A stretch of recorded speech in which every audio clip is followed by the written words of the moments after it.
ये पेंगुइन एक लोहे पर कलर करता है और उसे एक नकली मछली बनाकर एक फट्टे पर रख देता है।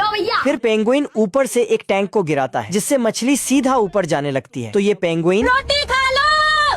तभी बाज उड़ता हुआ उस नकली मछली के पास जाता है और जैसे ही उसको मुंह में देता है फिर बाज पेंगुइन के पास आता है और उसकी एक एक करके सारी मछलियां खाने लगता है मुझसे कोई स्मार्ट। फिर पेंगुइन जैसे ही अपना डब्बा देखता है तो वह खाली होता है। तभी पेंगुइन बाज को सबक सिखाने के लिए अपना 2 ग्राम का दिमाग लगाता है और बाज के मुंह में लाकर एक जूता रख देता है। लो भैया। फिर बाज जूतों को अपने अंदर निगलता है और पेंगुइन से युद्ध करने लगता है।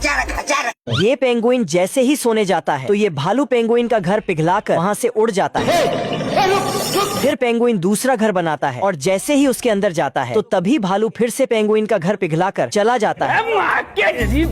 तभी पेंगुइन भालू के घर आता है और जैसे ही भालू बाहर निकल कर आता है फिर पेंगुइन भालू को धमकी देता है और अपने घर वापस चला जाता है। लेकिन भालू अपनी हरकतों से बाज नहीं आता है तो पेंगुइन भालू के हवाई जहाज पर रस्सी फेंकता है और उसके हवाई जहाज का चमत्कार कर देता है। ये कैसे हो गया? फिर भालू जैसे ही पीछे देखता है तो उसके हवाई जहाज का सभी सिस्टम गायब होता है जिससे भालू का भी पानी में गिरकर वहीं पर चमत्कार हो जाता है।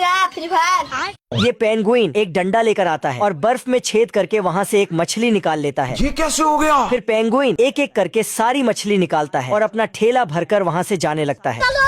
तभी बाज पीछे से पेंगुइन का डंडा चुराता है और बर्फ में गड्ढा करके वहाँ से मछली निकालने लगता है। आजा। लेकिन मछली की जगह वहाँ से एक मगरमच्छ निकलता है जिससे बाज का फिर बाज पेंगुइन के घर आता है और पेंगुइन को सस्ता मोटिवेशन देकर उसके घर के अंदर चला जाता है। तभी बाज पेंगुइन को उठाता है और एक प्लेन पर बैठाकर उसे वहाँ से उड़ा देता है। फिर बाज पेंगुइन के घर के अंदर जाता है और जैसे ही मछली खाने बैठता है तो तभी ये पेंगुइन भट्टी से एक गर्म कपड़ा निकालता है और इस दादू के ऊपर डाल देता है। लो भैया। तभी ये दादू गुस्से में आता है और पेंगुइन को लात मारकर नौकरी से बाहर निकाल देता है। फिर पेंगुइन इस लोहार के पास आता है तो ये लोहार पेंगुइन को हथौड़ा मारने का काम देता है जिससे ये पेंगुइन फिर पेंगुइन इस भालू के पास आता है और उसकी रोटियां देखकर उसे चुराने लगता है। तभी भालू रोटियां उठाता है और गबरू के पास देने के लिए चला जाता है। लो भैया। फिर गबरू खाली प्लेट को देखता है और भालू का तभी भालू फिर से रोटियां पकाता है तो पेंगुइन पीछे से आकर रोटी की जगह वहाँ पर लोहे की प्लेट रख देता है। फिर भालू फिर से रोटी उठाता है और गबरू के पास लाकर रख देता है। फिर गबरू जैसे ही खाने बैठता है तो तभी गया।